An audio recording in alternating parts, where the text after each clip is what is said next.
સુત્રાપાડાના વડોદરા ઝાલા ગામે મહાબળ બાપાના ધાર્મિક સ્થળના સાનિધ્યમાં મદદગાર ફાઉન્ડેશન દ્વારા બ્લડ ડોનેશન કેમ્પનું આયોજન કરવામાં આવ્યું હતું। આ કેમ્પમાં વહેલી સવારથી રક્તદાન માટે સ્થાનિકોમાં અનેરો ઉત્સાહ જોવા મળ્યો હતો। વહેલી સવારથી સાંજ સુધીમાં 345 યુનિટ બ્લડ ડોનેશન નોંધાઈ ચૂક્યું હતું તેમજ મદદગાર ફાઉન્ડેશન દ્વારા છેલ્લા ઘણા વર્ષથી બ્લડ ડોનેટની સેવાઓ આપવામાં આવી રહી છે, જેના થકી અનેક લોકોની જિંદગી બચાવી શકાય છે અને રક્તદાન એ જ મહાદાન છે એ સૂત્રને સાર્થક કરી રહેલ છે। આ બ્લડ ડોનેશન કેમ્પને સફળ બનાવવા મદદગાર ફાઉન્ડેશનના વોલેન્ટિયરો ઉપરાંત રેડ ક્રોસ સોસાયટીના મેડિકલ સ્ટાફ દ્વારા જહેમત ઉઠાવવામાં આવી હતી। મારું નામ મોરી હિમાંશુ છે। આપણે સૌ જાણીએ છીએ કે રક્તદાન મહાદાન છે અને રક્તથી જ જીવન છે। એ વાતને ધ્યાનમાં રાખીને મદદગાર ફાઉન્ડેશન દ્વારા આજે મહાબળ બાપાના સાનિધ્યમાં બ્લડ ડોનેશન કેમ્પનું આયોજન કરવામાં આવ્યું છે।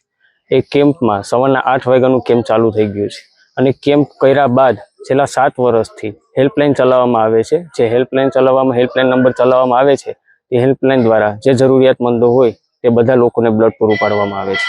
સવારના 8 વાગ્યા આયોજનની શરૂઆત થઈ ગઈ છે। અત્યાર સુધીમાં 170 જેટલી બ્લડ યુનિટ એકઠું થઈ ગયું છે। હજી કેમ્પ 8 વાગ્યા સુધી ચાલુ છે।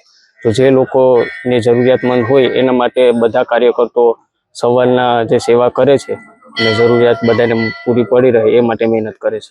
બ્લડ ડોનેટ કરવાથી ઝાઝા ફાયદા થાય છે। તે માટે જો તમે એક બ્લડ આપો છો એના સિવાય જે સામેવાળાને મહત્વનું વસ્તુ એ છે કે જે સામેવાળાને જરૂરિયાત પડતી હોય તેને મળી રહે એ સમયે, તેથી બ્લડ આપવું જરૂરી છે।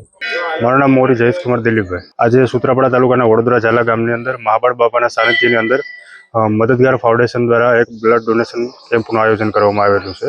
અત્યાર સુધીમાં 100 લોકોએ ડોનેટ કર્યું છે અને આ કેમ્પ છેલ્લા 7-8 વાગ્યા સુધી ચાલુ રહેશે।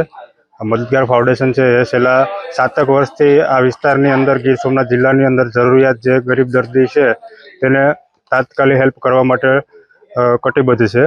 ઘણા બધા એવા માણસો છે કે તેને તાત્કાલિક બ્લડ આ મદદગાર ફાઉન્ડેશન દ્વારા પહોંચાડવામાં આવ્યું છે। મદદગાર ફાઉન્ડેશન એ ફક્ત બ્લડ ડોનેટ માટેનું કામ નથી કરતું, તે જે બીજા કોઈ પણ જરૂરિયાત ગરીબ દર્દી હોય તો તેના માટે કોઈ પણ ભંડોળ એકઠું કરવું હોય તો પણ એક હેલ્પલાઇનના માધ્યમથી એકઠું કરે છે। પછી જે ગરીબ ઝૂંપડપટ્ટીના લોકો છે તેને ક્યારે પણ કોઈ કુદરતી આફત આવી હોય ત્યારે અનાજ, પછી રાશન, આ તે બધું કપડાં એ પણ તાત્કાલિક પૂરું પાડે છે। એટલે એક સેવાકીય માધ્યમ છેલ્લા 7 વર્ષથી આ વિસ્તારની અંદર બની ગયું છે।